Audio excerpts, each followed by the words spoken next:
How about the idea that gays and lesbians are really living under the boot of American society? Well, in terms of income, they certainly aren't.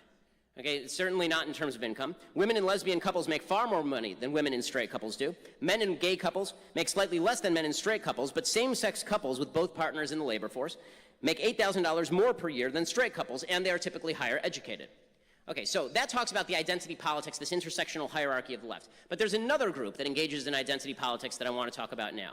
And it's the battle between the identity politics of the left and the identity politics of the so-called alt-right that is really making the country a significantly worse place, and it needs to stop now because it is utter and complete horrible bullshit. The first thing to note, this notion that the alt-right is actually conservative is nonsense. Let me define what I mean by alt-right, because not everybody who likes Pepe memes or Harambe memes is a member of the alt-right. Okay, not everybody that the left says is alt-right is actually alt-right. I mean, the left calls me alt-right, which is patently insane. I mean, you legitimately have to have a screw loose to call me alt-right.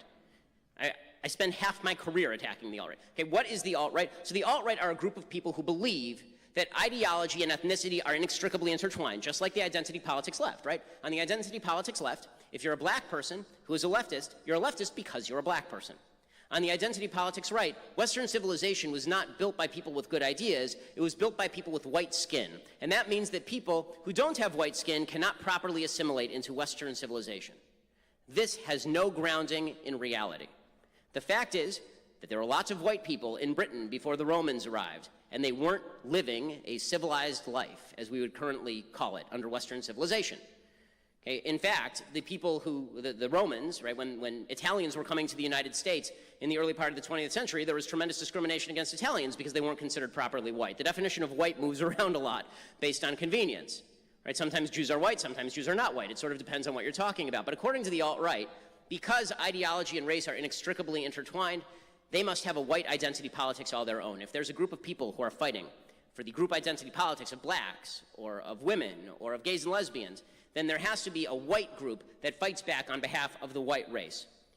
As you may have noticed, I think all of this is disgusting. Okay, Western civilization is not built on race. There have been lots of countries all over Europe that were not particularly civilized and were quite white. Freedom, personal responsibility, separation of powers, God-given rights protected by a government elected with the consent of the government. These are the values of Western civilization. But the alt-right actually overtly rejects these ideas. They say the Constitution is outmoded, that it doesn't work. They say that government for white people is necessary and good because you can't assimilate people to so-called white culture. They hang out with neo-Nazis because a lot of them actually believe some of the same things that the neo-Nazis believe. White supremacy,